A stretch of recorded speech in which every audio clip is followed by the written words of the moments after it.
বিদেশি সহায়তা তহবিল স্থগিত চেয়ে ট্রাম্প প্রশাসনের করা আবেদন খারিজ করে দিয়েছেন যুক্তরাষ্ট্রের সুপ্রিম কোর্ট।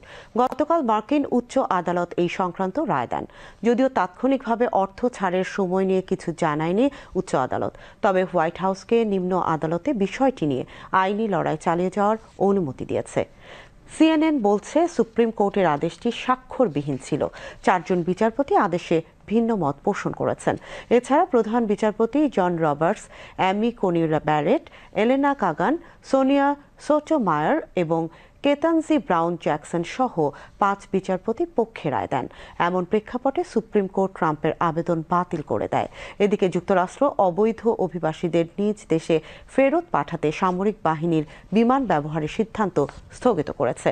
বুধবার ব্যয় সংকট এবং আন্তর্জাতিক কূটনৈতিক জটিলতার কারণে এই সিদ্ধান্ত নেওয়া হয়েছে বলে মার্কিন দৈনিক ওয়াল স্ট্রিট জার্নাল এক প্রতিবেদনে জানিয়েছে।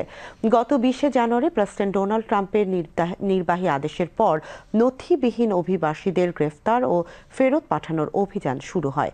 এ পর্যন্ত 30টি সামরিক ফ্লাইট পরিচালিত হয়েছে, যার মাধ্যমে Bharat, Guatemala, Ecuador, Peru, Honduras, Panama সহ বিভিন্ন দেশে অভিবাসীদের ফেরত পাঠানো হয়েছে।